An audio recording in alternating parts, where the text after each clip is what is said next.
విదేశాల్లో చదవాలనుకుంటున్నారా? అయితే విదేశ్ కన్సల్టెంట్స్ ని సంప్రదించండి.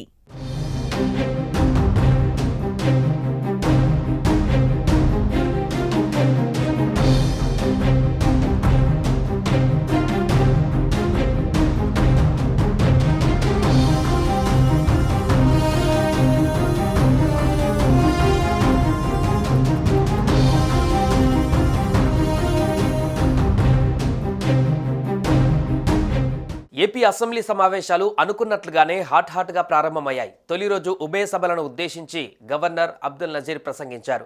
ఈ ప్రసంగాన్ని వైసీపీ బహిష్కరించింది. అటు అసెంబ్లీ సమావేశాలకు ముందు డిప్యూటీ సీఎం జనసేన అధినేత పవన్ కళ్యాణ్ తన ఎమ్మెల్యేలతో కీలక సమావేశం నిర్వహించారు. ప్రతి ఎమ్మెల్యేతో విడిగా మాట్లాడిన పవన్ వారి నియోజకవర్గ సమస్యలు అడిగి తెలుసుకున్నారు.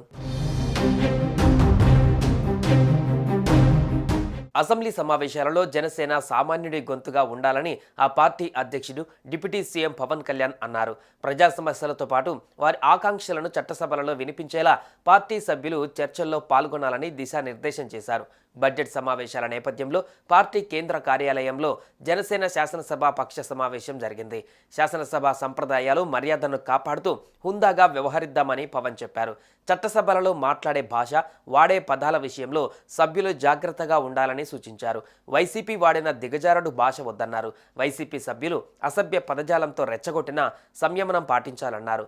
భాష విషయంలో నాదెండ్ల మనోహర్, మండలి బుద్ధప్రసాద్, హరిప్రసాద్ మార్గనిర్దేశం చేయాలన్నారు. అసెంబ్లీలో ప్రతి నిమిషం ఎంతో విలువైందని, ప్రజలకు సంబంధించిన అంశాలను 0 అవర్ ప్రశ్నోత్తరాల సమయంలో లేవనెత్తాలని పవన్ సూచించారు.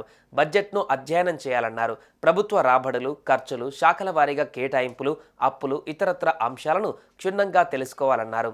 నియోజకవర్గాలలో ప్రజల సమస్యలను తెలుసుకొని రాష్ట్ర వ్యాప్తంగా ఆ తరహా సమస్యలను క్రోడీకరించి మాట్లాడాలన్నారు. దానివల్ల ప్రతి సభ్యుడి గొంతు రాష్ట్ర వ్యాప్తంగా ఉన్న ప్రజలందరికీ అర్థమవుతుందన్నారు.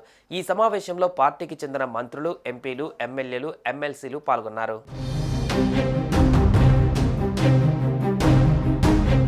ఇక జనసేన శాసనసభ పక్ష సమావేశం ముగిసిన తర్వాత పవన్ కళ్యాణ్ సభ్యులకు విందు ఏర్పాటు చేశారు. ప్రతి ఎమ్మెల్యేతో ప్రత్యేకంగా మాట్లాడుతూ వారి నియోజకవర్గ సమస్యలు అడిగి తెలుసుకున్నారు. వాటి పరిష్కారంపైన వారితో చర్చించారు. ఆయా నియోజకవర్గాల పరిధిలో 9 నెలల కూటమి ప్రభుత్వ పరిపాలనపైన ప్రజా అభిప్రాయం ఎలా ఉందని ఆరా తీసినట్లు తెలుస్తోంది. పార్టీ పరిస్థితులపైన వివరాలు అడిగారు.